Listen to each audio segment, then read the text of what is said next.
Mi esposa todo el tiempo sentía que se iba a morir. Me levantaba de madrugada diciendo que llamara a la ambulancia porque sentía que le iba a dar un infarto. Sí, porque fue la primera vez que yo sentí muy cerca la muerte. Y entonces esa misma gente que practicaba la santería y la brujería me pedían que orara por ellos. Y entraron a nosotros estábamos y empezaron a preguntar, oye, ¿y tu dinero? ¿Cuánto pagaron de tu dinero? ¿Cuánto pagaron de tu dinero?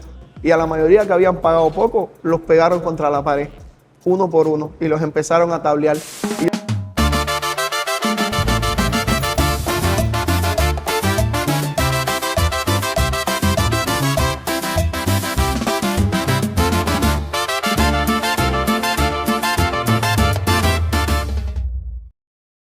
Dios les bendiga, mi gente. Bienvenidos a un nuevo episodio de su podcast de testimonio favorito. Dios lo hizo, estamos de vuelta, continuamos aquí en Mérida, Yucatán, México. Estamos aquí con el propósito de grabarle unos testimonios impactantes, primero para la gloria del Señor y luego, ¿verdad?, para su disfrute, pero también para su edificación. Y en esta hora tenemos al hermano Omar Fuentes. Dios te bendiga, Omar, ¿cómo te encuentras? Todo bien, todo ready, todo tranquilo, gracias ¿Todo a listo? Dios. Gracias por decir que sí, de verdad que sí, que estuvimos hablando fuera de cámara y cuando tú me comentaste tu testimonio, yo dije, me gustaría tener este varón en el podcast porque sé que tu testimonio va a ser de bendición. Amén. Vamos a comenzar. ¿De dónde viene Omar Fuentes? Yo soy cubano, nací en un municipio que se llama San Cristóbal y perteneciente a una provincia de Cuba que se llama Artemisa. ¿Cómo fue tu crianza allí en Cuba? Pues yo crecí con padres separados. Literalmente desde que yo tenía, de los 4 a los 7 años me creció una hermana, mi hermana mayor. Ella vio por mí porque mi mamá pues estaba en otro lugar, en otra vida, ¿no? Pues ella no era cristiana y mi papá pues desde que mi mamá estaba embarazada, vivía separado. O sea, yo no lo conocía, más por si lo quieres ver así. Una de las razones por las que yo estoy sentado aquí es porque claramente, ¿verdad? Tú vives aquí en México y yo te acabo de conocer y tú me contaste tu testimonio. A mí me impactó mucho cómo tú llegas a México. No es muy común, ¿verdad?, que un joven cubano esté viviendo en México y cuando tú me contabas las circunstancias bajo las que tú llegaste y lo que Dios ha hecho, yo dije, pues vamos a contarlo en el podcast porque la gente tiene que escuchar este testimonio. Solo yo quiero que tú me cuentes cómo fue tu crianza y que vaya, ¿verdad?, en orden cronológico, cómo tú llegas aquí a Mérida y las cosas que tuvieron que pasar, qué te inspiró a querer salir de Cuba. Okay. Que tú nos cuentes para que la gente pueda ver lo que Dios ha hecho en tu vida. Okay. Mira, yo vengo de una familia que conocía a Dios porque mi abuela era testigo de Jehová y mi mamá en parte también tenía conocimiento, aunque ella vivía fuera de eso. De 4 a 7 años vivía con mi hermana mayor, y a los 7 años, pues ya mi hermana, yo teniendo 7 años, mi hermana quedó embarazada y pues ya no podía ver por mí. Entonces lo que hizo mi hermana es que buscó a mi mamá y le dijo, es tu responsabilidad, es tu hijo, tú tienes que ver por él. Y mi mamá pues adoptó esa responsabilidad. Entonces mi mamá en ese tiempo se había juntado con una persona que estaba conociendo y no llevaba mucho con esa persona cuando me lleva a vivir a la casa de esa persona. Esta persona pues también era una persona muy rota, ya una persona que había vivido también muchas cosas feas en la vida. Bueno, con él crecí, pero es una persona que me denigró mucho, o sea, él me vivía diciendo que yo nunca iba a servir en la vida, que yo era un bueno para nada. A pesar de que me trataba muy mal, hubo un tiempo en el que entendí que no sabía cómo dar amor porque no lo tenía, ¿sí me entiendes? Entonces, lógicamente, me enseñó cosas como que principios para la vida, ¿no? Pero en cuestión de amor, no me supo dar amor, o sea, no me pudo crecer así. Entonces yo crecí con falta de paternidad. Entonces cuando tengo 17 años, una vecina hace una célula en su casa. Y entonces ahí en esa célula ella me invita. Pero como yo había crecido un poco con el conocimiento de los testigos de Jehová, y pues la célula era una célula cristiana, al ella invitarme yo me sentía confrontado, no quería. Pero al pasar del tiempo ella insistía y yo accedí. Y entonces empecé a conocer de Dios ahí y de esa célula llegué a ir a la iglesia madre que estaba en mi pueblo. Y en esa iglesia madre el pastor me adoptó, me acogió como un hijo. Entonces él a través de la palabra rompió todos mis argumentos que yo tenía con respecto a Dios. Y entonces yo pude conocer a Dios realmente, que conozco hoy. Entonces hubo una época en mi juventud, ¿no?, de los 17 a los 23 años, yo vivía en esa casa con mi padrastro, se llamaba Bertico. Entonces pasó una situación con un primo, mi casa era de techo de teja. Entonces este primo hace un convenio con él para ponerle placa, así como el techo, ponerle placa a la casa, pero le quedó mal. Entonces nos quedamos sin techo durante 5 años. O sea, nosotros vivíamos en un cuarto con un techito inventado con lonas y cosas así. Entonces el pastor de la iglesia me dice, vente acá, aquí te quedas en la iglesia, esta es tu casa y pues yo también veo por ti, no te preocupes. Entonces el pastor me adoptó, me dio mucha confianza, me dio mucho cariño, pero yo igual estaba roto, yo estaba joven, luchaba con muchas cosas que yo no entendía ni sabía. Entonces crecí con jóvenes de esa iglesia, pero resulta que una muchacha de esa iglesia que estaba casada empezó mal su matrimonio. Y como yo igual no tenía una comunión muy perfecta con Dios, esta muchacha como que de alguna manera empezó a buscarme. Y entonces nosotros pues, yo cometí el error de seguirle juego y resulta ser que ella le falló a su esposo porque era casada y yo le fallé a Dios. Eso caes en pecado. Caí en pecado, o sea, yo adulteré con esta muchacha, pero anteriormente yo había cometido otros errores, ¿no?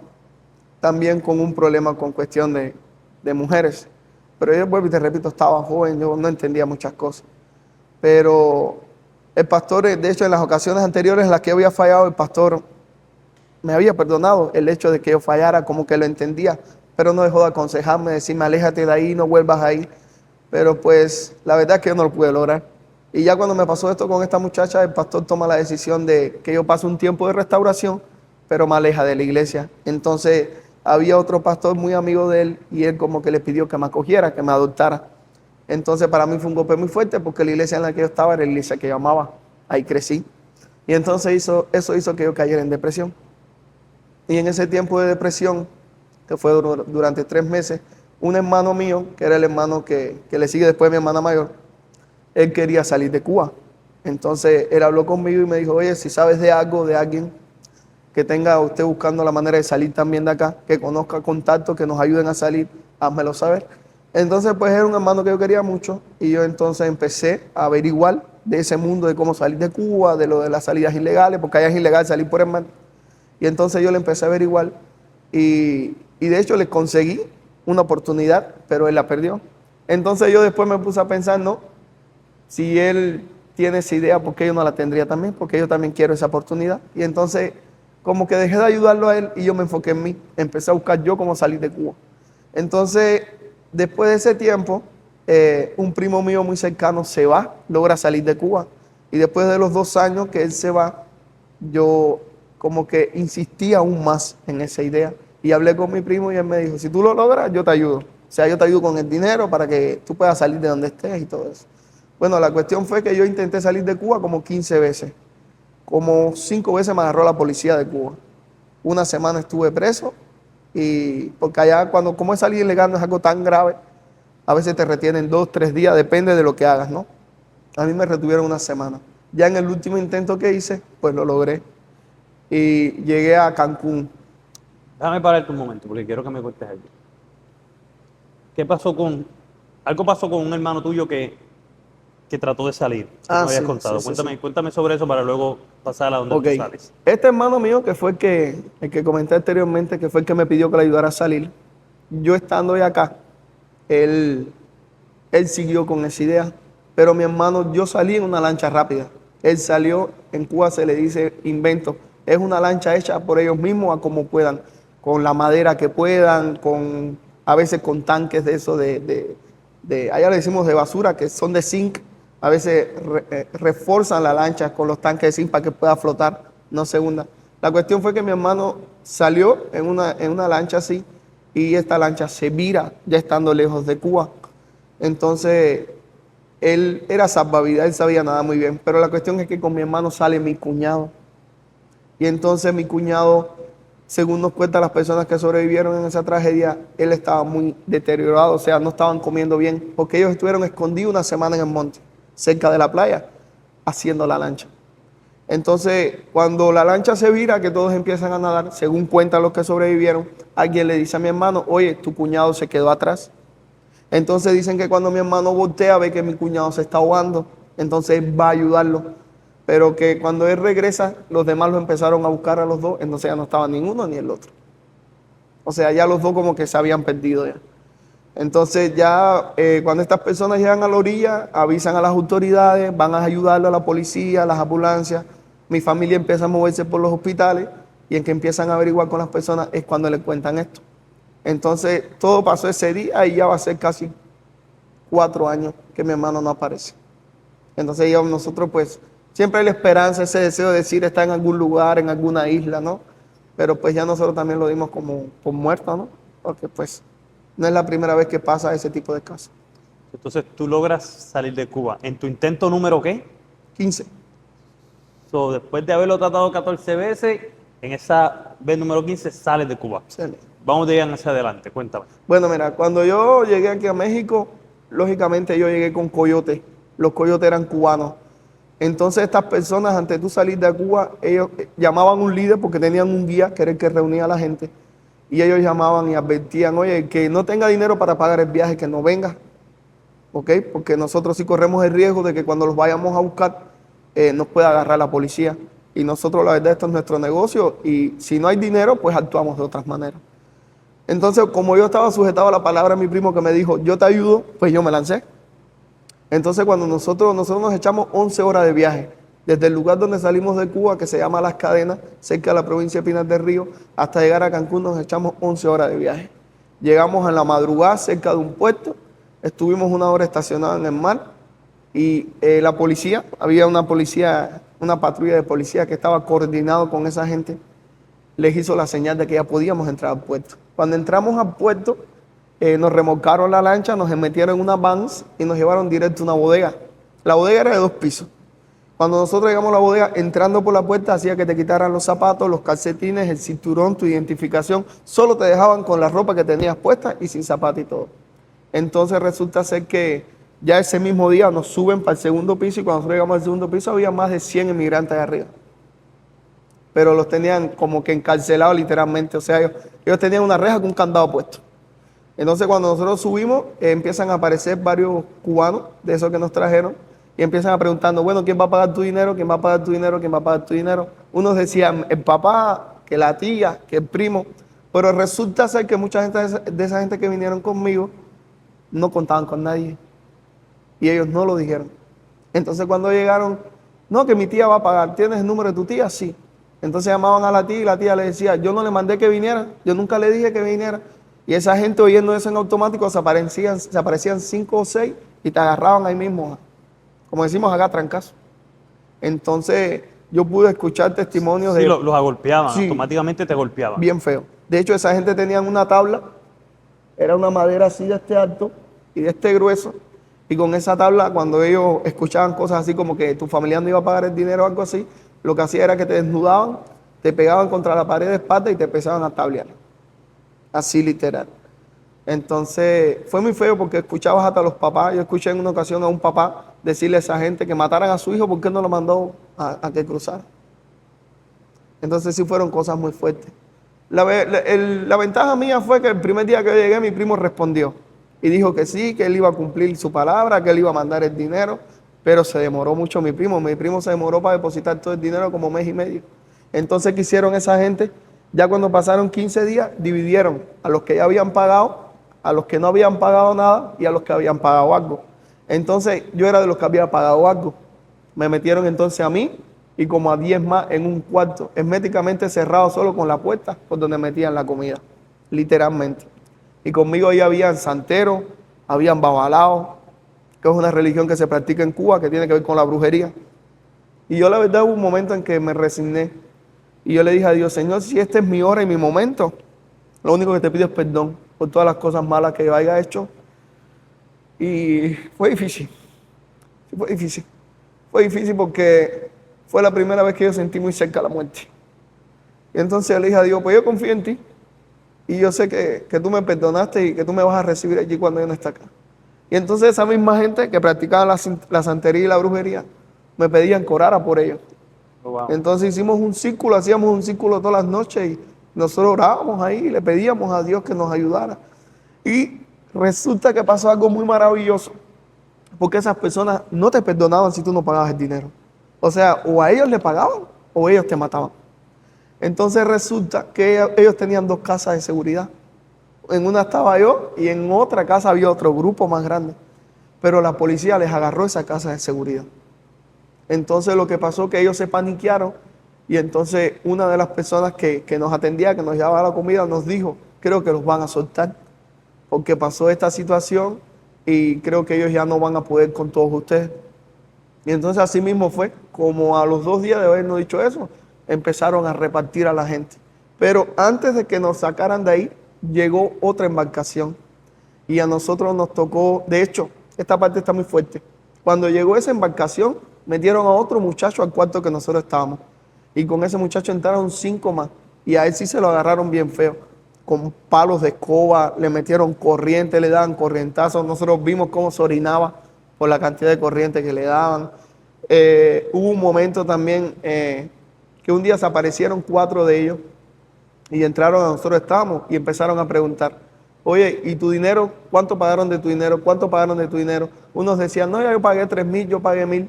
Y a la mayoría que habían pagado poco, los pegaron contra la pared, uno por uno, y los empezaron a tablear. Y yo sabía que iba a llegar el turno que me dijeran cuánto tú pagaste. Y mientras eso sucedía, yo empecé a orar. Y le dije, Señor, guárdame, cuídame, tú eres el único que lo puede hacer. Tú sabes que si a mí me dan un tablazo de eso, yo no lo voy a poder aguantar, Padre. Y llegaron donde estaba yo y me preguntaron, ¿y tú cuánto pagaste?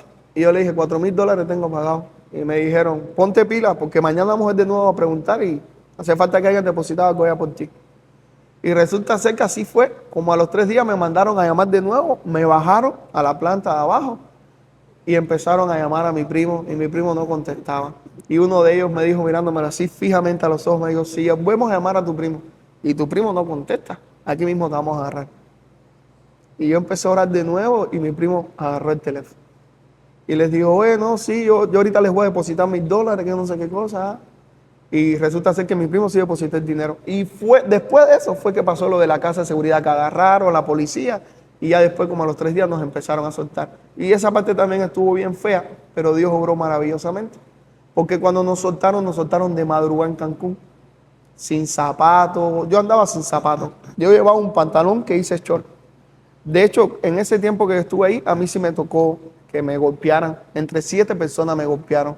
Y me golpearon feo porque yo estaba en el piso y se subían arriba de mí, brincaban arriba de mí. Y después que nosotros logramos salir de ahí, un taxi que ellos tenían contratado nos soltó en medio o enfrente de una iglesia católica. Y era de madrugada. Y entonces nosotros no conocíamos nada de México. Y nos tocó ver una patrulla de la policía de acá en ese tiempo. Estaban con sus pasamontañas, con sus ametralletas allí. Y nos asustó. Nosotros pensamos que nos iban a llamar o algo, pero no lo hicieron. Fue como si no existiéramos, como si nosotros no estuviéramos ahí cuando ellos nos pasaron. Nos pasaron por el lado. Y nosotros dijimos, vamos a cruzar el muro de la iglesia para que nos ayuden. Pero también pensamos y dijimos, y si cruzamos y llaman a la policía y es peor. Eran las 3 de la mañana. Y nosotros decidimos caminar, dar la vuelta de la iglesia. Y en eso que estamos dando la vuelta, que estamos bajando, 3 de la mañana vemos que viene subiendo un grupo de personas. Y me dicen mis amigos, ¿qué tal si viramos de nuevo para atrás? Me dice, y vemos y esperamos ahí en la iglesia. Y cuando nosotros regresamos, ese grupo que nos había pasado por el lado estaba frente a la iglesia. Y nosotros llegamos y le dijimos, buenas noches, oye, nosotros somos emigrantes, estamos saliendo de esta situación. Y resulta ser que en ese grupo estaba el padre de la iglesia católica. Oh, wow. Y nosotros empezamos a llorar y decirle, estamos en esta situación, acabamos de salir de este lugar, estamos pasando un momento muy difícil. Y él nos dijo, es que yo no los puedo ayudar por la situación que se vive aquí en Cancún. O sea, yo no los conozco, yo no sé quiénes son ustedes. Pero no obstante, yo voy a llamar al Padre Superior y si Él me autoriza, yo los ayudo. Y él llamó al Padre Superior, le explicó nuestra situación y el Padre le dijo, ayúdalo. Y el Padre nos ayudó y nos metieron a la iglesia. Ya estando ahí, como a la semana, como a los 2 días, yo llamé a mi primo. Le dije dónde yo estaba y mi primo me dijo, no te preocupes, yo voy a mandar a un amigo mío a que te busque y que te saque de ahí para que tú estás con él en su casa ahí. Y eso sucedió, mandó a su amigo. Yo me salí de la iglesia católica, me hice muy amigo del Padre. Y estuve 3 meses viviendo con ese amigo de mi primo, pero yo en Cancún no conocía a nadie. Entonces aquí en Mérida estaban todas las amistades de mi pueblo. Habían cubanos que yo conocía aquí. Y ellos me dijeron, vente para acá. Y entonces yo hablé con el padre que me ayudó y me dijo, yo te pago tu camión para que te vayas. Pero yo estaba sin papeles. O sea, yo me estaba lanzando a que me pasara lo que fuera. Y entonces él pagó mi camión y yo llegué aquí, bendito sea Dios. Logré pasar por el retén, porque hay un retén de la policía para entrar a Mérida. Y logré pasar por ese retén sin que me inspeccionaran ni nada, porque mayormente cuando tú pasas un ADO, por el retén se suben y empiezan a ver. Pero a mí no me tocó eso. Hasta de eso Dios me guardó. Wow. te dejé hablar porque es que verdaderamente me impacta y para tocar algunos puntos de lo que nos has contado hasta ahora, qué triste, ¿verdad? Que hayan personas que puedan ver ningún tipo de valor en el ser humano. Hablando, ¿verdad?, de la situación que tú pasaste con los coyotes y de cómo los golpeaban por el simple hecho de que el dinero no estaba ahí. Y, y es triste e impresionante, pero a la misma vez que maravilloso porque Dios te rescató de esas circunstancias. Amén. O sea, es que de la nada tuvieran que soltarlos, eso es claramente la mano de Dios. Y verdaderamente lo que tú estás contando, ¿verdad?, son sucesos bien fuertes. Pero yo quería contar tu testimonio aquí porque esto es una realidad que se está viviendo hoy en día. O sea, Sí es. el que sabe, sabe, ¿verdad?, que estamos viviendo unos tiempos donde se ve a la persona inmigrante como si no tuviera ningún tipo de valor, como si no fuera un ser humano. Es un inmigrante y da y hasta le ponen pronombres y todo eso. Y es como que se le olvida a la gente que todos somos creación de Dios, nosotros somos la creación máxima de Dios. Y que no importando de dónde tú vengas, de qué país tú seas o si estás inmigrante en algún lugar, tú sigues siendo un ser humano, creación de Dios.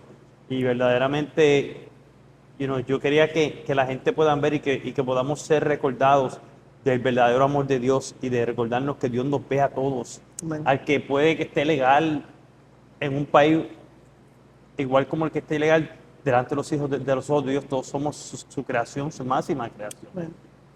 Llegas a Mérida, Yucatán, ¿verdad? Aquí donde estamos. Te pregunto, a este punto, recuerdo que habías tenido una situación donde le habías fallado al Señor. ¿Tú te habías reconciliado con el Señor a este punto o todavía no? No, no, no, no. Cuando yo llegué acá, pues yo salí de ese lugar muy traumado, muy, muy, muy traumado. De hecho, el proceso de estrés que yo pasé ahí hizo que mis manos quedaran en carne viva. O sea, yo en la palma de mi mano no tenía la piel esta que protege, mi mano estaba en la carne, la pura carne. Pero por el estrés de que yo vivía ahí adentro. Y cuando yo salí asustado. Yo me eché 2 años para poder centrarme donde yo estaba. Yo te estoy preguntando esto, si estabas reconciliado, porque tú mencionaste algo bien. Yo escuché algo dentro de tu testimonio que yo dije, wow. Y tú dices que en la casa donde los pusieron, juntamente contigo, habían personas que practicaban la brujería. Exacto. Y que ellos te estaban pidiendo a ti que oraras con ellos. Y yo quiero decirle, quería traer este punto para decir que qué maravilloso es el Dios que le servimos, porque si tú le habías fallado y quizás todavía tú no habías tenido ese momento de, ¿verdad?, de reconciliarte, pero me imagino que le habías pedido perdón al Señor por lo que Sí, hiciste. sí. Y Dios con todo y eso, quizás para el ojo humano dirá, no, pero ese chamaco es un pecador, pero el perdón de Dios va tan allá que Dios sí te perdonó, al punto que Dios permitió que tú fueras luz en medio de las tinieblas, porque tú estás hablando de que gente que practica la santería en ese momento ellos no podían confiar en lo que ellos creían y optaron por confiar en lo que tú creías. Exacto. Papi, eso está poderoso. O sea, tú me perdonas, pero eso está bien poderoso. O sea, la situación es tan difícil que tiene gente que supuestamente en el mundo de las tinieblas tiene poder, pero en este momento ellos tuvieron que reconocer que lo que nosotros tenemos no tiene poder. Oye, ora tú. Exacto. Así exactamente fue así. ¿Ah? Exactamente. Ora tú. Exactamente fue así. Eso está bien poderoso De hecho, y me recuerda cuán amoroso y maravilloso es nuestro Dios. Mientras que si quizás en esa circunstancia hubiera habido alguien que conocía lo que tú hiciste antes de salir de Cuba, tu caída, tu error, quizás te hubiera acondicionado tu estatus como cristiano. No, pero no es un verdadero cristiano porque cayó.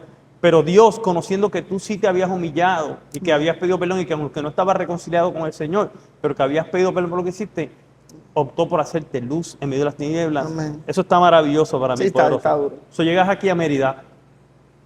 Vamos a hablar de tu proceso, de todo eso, de lo que Dios fue haciendo, de cómo Dios te fue restaurando, porque quedaste muy dañado por lo que te pasó en esa experiencia, y cómo Dios te utilizó a ti no solamente Dios te restauró a ti, sino que a través de ese proceso Dios te ha estado utilizando para restaurar a otras personas que has ido conociendo el camino. Vamos allá.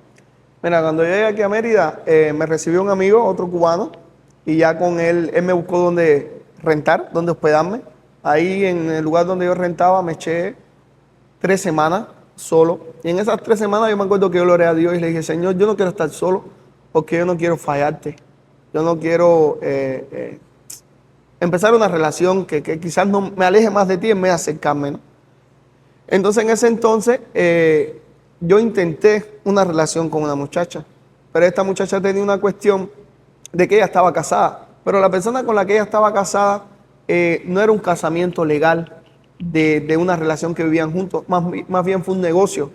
Ella se había casado con un cubano para que le dieran los papeles, pero el cubano le pagó. Sí, eso sucede mucho. Ajá, nunca fue algo estable. Y entonces como que mi corazón no era lo que yo quería. Y entonces me acuerdo un día, ya se estaba acercando diciembre, y un 31 de diciembre en esa casa vivía conmigo otro cubano. Y dijimos, ¿qué vamos a hacer hoy? Mañana es nuevo año y hoy estamos aquí encerrados. Y me dijo, ahorita le voy a escribir una amistad, a ver qué me dicen, ¿no? Y le escribió esas amistades. Y me dijo, bueno, nos invitó a su casa, vamos allá. Y fuimos. Y resulta ser que en esa cena estaba la que hoy es mi esposa. Entonces yo fui allí, compartimos un rato, estuvimos hablando un rato, y mi amigo no era cristiano. Estuvimos hablando un rato allá con ellos, hasta que llegó la hora de irnos, ¿no? Y yo me acuerdo como a la semana me llegó un mensaje a WhatsApp. Un hola, me llegó un hola, hola. Y yo sí, hola, ¿quién eres? Y me dice, soy la muchacha con la que cenaste el otro día, y yo no sé qué cosa. Y yo, sí, ¿cómo está? Entonces empezamos a hablar y hablar y hablar, y yo me pude percatar que era una muchacha sana, ¿no? De pensamiento, humilde. Bueno, para no hacerte largo el cuento, empezamos a entablar una conversación, empezamos una relación y tardamos 15 días para que, o sea, desde que empezó a hablar conmigo, tardamos 15 días y empezamos a vivir juntos. Ya de ahí que nos fuimos a vivir juntos, ella vivía con una amiga y tomamos la decisión de separarnos y de rentar nuestra propia casa. Desde ese entonces hasta el sol de hoy, ha sido la única, o la persona con la que yo decidí caminar. Mi esposa, cuando yo la conocí, viví una vida también muy desordenada. Mi esposa vive una relación lejos de la familia, no se llevaba muy bien con su mamá, se llevaba mejor con su papá que con su mamá. Ella tenía un distanciamiento. Entonces, cuando yo conocí a mi esposa, no día cero, pero desde que empezamos a tener un poco más de confianza, yo le abrí mi corazón con respecto a Dios. Y empecé a hablarle de Dios, empecé a hablarle del perdón, que Dios es amoroso, que Dios era real.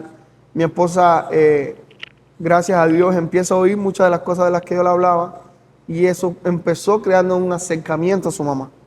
Entonces, la casa en la que nosotros rentábamos quedaba frente a la casa en la que su mamá vivía, pero no era casa de su mamá. Su mamá era casa de su papá y de su mamá. Bueno, llega el tiempo en que sacaba nuestra renta, sacaba nuestro contrato. El papá de su mamá dice que va a vender su casa. Entonces, su mamá de ella tenía su casa propia cerca de ahí. Y nos dice, ¿por qué no se van con nosotros allá a la casa en la que nosotros estamos? Y nosotros nos fuimos a vivir allá. Después ya de echarnos un tiempo y yo le comento a ella que yo sentía la necesidad de buscar una iglesia, de congregarme, de buscar de Dios. Y mi esposa pues nunca estuvo en desacuerdo, ¿no? Y empezamos a ir a una congregación, ella empezó a acompañarme a esa congregación, pero solo fuimos 2 veces porque llegó el COVID. Cuando nosotros decidimos congregarnos, llegó la pandemia. Y pues las iglesias muchas cerraron. Pasó ese tiempo de pandemia que fueron como 2 años. Y en esos 2 años, pues lógicamente yo estaba creciendo en mi matrimonio sin Dios. El poco temor que había en mí era lo que hacía que mi relación permaneciera. Y entonces, después que pasó ese tiempo del COVID, conocí a esta iglesia. Y la verdad que yo sí sentí, hasta el sol de hoy, creo que fue Dios quien me trajo acá. En ese tiempo mi esposa padecía de una depresión muy fuerte. Mi esposa todo el tiempo sentía que se iba a morir. Me levantaba de madrugada diciendo que llamara a la ambulancia porque sentía que le iba a dar un infarto. Y yo, lógicamente, me levantaba paniqueado. Sí, ataques de pánico. Sí, lo que le llaman ataques de pánico. Entonces, pero eso era diario. O sea, no hay un día que te pudiera decir que no, eso era diario. Todos los días me despertaba. Y ya en que empezamos a venir acá a la iglesia, Dios le dio la oportunidad de tener un encuentro personal. Y Dios, a través de una pastora, le dio una palabra. Y esa palabra, la verdad, hasta el sol de hoy se quedó anclada en su corazón. Y ella renunció a la depresión porque ella entendió que no era algo emocional, sino que venía del diablo, venía del enemigo. Y ella renunció a eso y renunció a todos los medicamentos que tomaba, que fue una decisión muy difícil porque ella se sentía segura en los medicamentos. Pero cuando ella toma esta decisión de renunciar a todo eso, no volvió a vivir más una escena de ese tipo. O sea, ella ya dormía tranquilo, ya concilia su sueño totalmente, ya no hay esos pensamientos de muerte porque ella le tenía temor a la muerte. Entonces, al conocer a Cristo eso desapareció. Y entonces todos los errores que cometimos al empezar nuestra relación, porque lógicamente nosotros nos juntamos, pero nosotros nos juntamos sin En pecado. presentarnos delante de Dios en pecado. Un pecado. Y entonces lógicamente llegamos a la iglesia, Dios empieza a orar en nuestro corazón, en nuestras vidas, empieza Dios a poner en orden todo. Ya nosotros nos habíamos casado por lo civil y tomamos la decisión de también casarnos por la iglesia. Y entonces pues presentamos nuestro matrimonio delante de Dios. No te puedo decir que no, que todo fue perfecto a partir de ahí, ¿no? No hay matrimonio perfecto. No, hubieron siguiendo luchas y muchas cosas, pero Dios seguía siendo el centro. Y la verdad que ese pilar fue el que nunca hemos roto. Y es lo que nos ha hecho permanecer hoy. Y mi esposa hoy es libre, es maestra de niños en la iglesia. Y ella de verdad se enamoró de Jesús, se enamoró de lo que hace. Y entendió que por encima de todo ahora, yo le digo a ella que siempre le decía, por encima de mí, de lo que sea, siempre ama a Dios más que todas las cosas. Porque cuando tú aprendas a amar a Dios, Dios va a cuidar todo lo que te rodea. Y lo entendió. Y aquí estamos caminando. Puedes ver el propósito de Dios hoy en día en todo lo que te ha pasado para llegar hasta aquí. Exactamente. Mira, el hecho de que yo, una persona pobre en Cuba, sin sueño, sin esperanza, porque en Cuba no tenía esperanza de nada, solo el hecho de haber salido de mi país, para mí fue un milagro. Porque en ese tiempo salir de Cuba, eso no lo lograba cualquiera.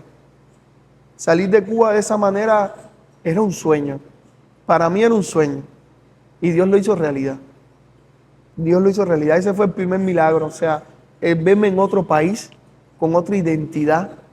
O sea, es algo para mí impactante. De hecho, yo me eché 2 años, te digo, que yo no podía creer en dónde Dios me tenía.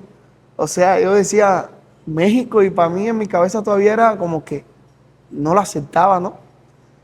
Pero la verdad que sí fue propósito porque Dios me cuidó desde el día 1 que yo llegué a este país. Desde el día 1. O sea, a mí me podían haber matado y Dios no lo permitió. Dios me cuidó. Y entonces pasé muchos tiempos de soledad. Sí hubo momentos en que de verdad le cuestionaba a Dios, ¿no? Pero entendí que si no hubiera sido por su amor y su misericordia, quizás mi condición hubiera sido peor. Y el ver a dónde Dios me trajo, yo llegué a este país sin zapatos, sin cartera, sin nada. Yo llegué solo con un pantalón y una playera. Y hoy tengo una familia, hoy tengo un hogar, hoy tengo un carro que puede ser para cualquiera algo común. Pero yo en Cuba no tenía nada. Y el verme hoy con una familia, con un hogar, verme hoy en el regazo del Señor con un trabajo, para mí sí es algo extraordinario. Sí es algo extraordinario, porque solo el amor de Dios puede hacer esas cosas. Perdonarte, restaurarte y llegar a un lugar donde no es tu lugar, donde tú no naciste, donde tú no conoces a nadie y poner la gracia en ti para que las puertas se te abran y económicamente y espiritualmente tu vida cambie. Yo sí creo que es un milagro. Yo sí lo creo. Que si no hubiera sido por Dios, yo no estuviera ni hablando contigo hoy acá. Pero Brutal, mano, brutal. Créeme que quizás es una de las entrevistas donde menos he hablado, pero es que yo quería que la gente escuchara tu testimonio, que escuchen, porque para mí es un testimonio de cómo Dios te rescató, te perdonó, amén, te restauró, amén. Así te es. hizo instrumento. Amén. Y yo tuve la oportunidad un poco de hablar con tu esposa, ¿verdad? Y ella es más tímida, ya quizás no se va a sentar aquí con nosotros, pero ella me decía, o sea, yo no tenía nada que ver con Dios, yo no quería nada que ver con Dios. Ah, Nada, o sea, nada. Y cuando Dios comenzó a hablar a mi vida, verdaderamente, o sea, ella dice que le costó trabajo dejar las pastillas y todo, porque para ella era como, en inglés le dicen un security blanket. Ese era como un lugar donde cuando ella no podía más, corría a las pastillas. Y me cuenta cómo ella compraba pastillas por si acaso se enfermaba más tarde. exacto. Y cómo iba al médico todo el tiempo, que ya el médico estaba harto de verla. Y para mí, cuando ella me cuenta cómo tú también llegas a la iglesia, porque tú pasas por frente de esta iglesia. Exacto. Exacto. Y yo digo, wow, como el tiempo de Dios, como el propósito de Dios, como todo. Y yo le doy gracias al Señor por este testimonio, porque por eso es que nosotros hacemos esto. Amén. Porque es que Dios lo hizo, Dios lo está haciendo, Dios lo va a seguir haciendo. Amén. Así Dios es el hermano. mismo ayer, hoy, por los siglos de los siglos, Amén. dice la palabra del Señor. Y yo no lo voy a dañar, yo lo voy a dejar aquí. Yo te doy gracias, ¿verdad?, por sentarte con nosotros. por ser vulnerable, gracias por hablarnos con tu corazón. Y yo espero que este testimonio les sea de bendición. Así que compártalo con alguien. Dele a la campanita de las notificaciones, suscríbase. Y gracias por respaldar este canal, ¿verdad? Este último episodio desde aquí, desde México. Y gracias. Para adelante, para el cielo, ¿verdad? Nos vemos en la próxima.